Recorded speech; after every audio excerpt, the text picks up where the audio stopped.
வணக்கம். அதாவது தென்காசி மாவட்டம் மேற்கு தொடர்ச்சி மலை பகுதியில் கடந்த 2 நாட்களாக பெய்து வரும் தொடர் சாரல் மழை காரணமாக மேற்கு தொடர்ச்சி மலை பகுதியில் உள்ள பல்வேறு நீரோடைகள் மற்றும் நீர்வீழ்ச்சிகளில் தற்போது தண்ணீர் வரத்து தொடங்கியுள்ளது. குறிப்பாக கடந்த 2 மாத காலமாக தென்காசி மாவட்டத்தில் கொளுத்திய கோடை வெயிலின் தாக்கத்தின் காரணமாக தென்காசி மாவட்டத்தில் உள்ள பல்வேறு நீர்நிலையங்கள் மற்றும் நீர்வீழ்ச்சிகள் வறண்ட நிலையில் காணப்பட்டு வருகிறது. இந்த நிலையில் மேற்கு தொடர்ச்சி மலை அடிவாரத்தில் உள்ள குற்றாலம் மெயின் அருவி, ஐந்தருவி, பழைய குற்றாலம் அருவி, புலி அருவி, சிற்றருவி உள்ளிட்ட அருவிகளில் தண்ணீர் அளவு வெகுவாக குறைந்து வறண்ட நிலையில் காணப்பட்டு வருகிறது. இந்த நிலையில் கடந்த 2 தினங்களாக தென்காசி மாவட்டத்தில் பல்வேறு பகுதிகளில் பெய்து வரும் மழையின் காரணமாக நேற்று முதல் குற்றால அருவி தண்ணீர் கொட்டிய தொடங்கிய நிலையில் தற்போது குற்றாலம் மெயின் அருவியில் உள்ள சுற்றுலா பயணிகள் குளிக்க தடை விதிக்கப்பட்டுள்ளது.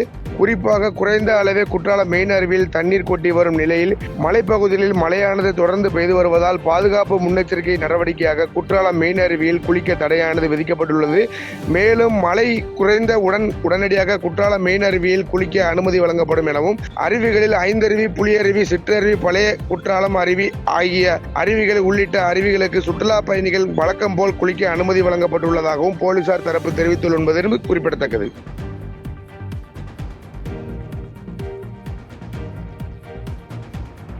செய்திகளை உடனுக்குடன் தெரிந்து கொள்ள கீழ்கண்ட கேபிள் மற்றும் டிடிஎச் நெட்வொர்க்குகளில் எம்நாடு செய்தி தொலைக்காட்சியை காணுங்கள்.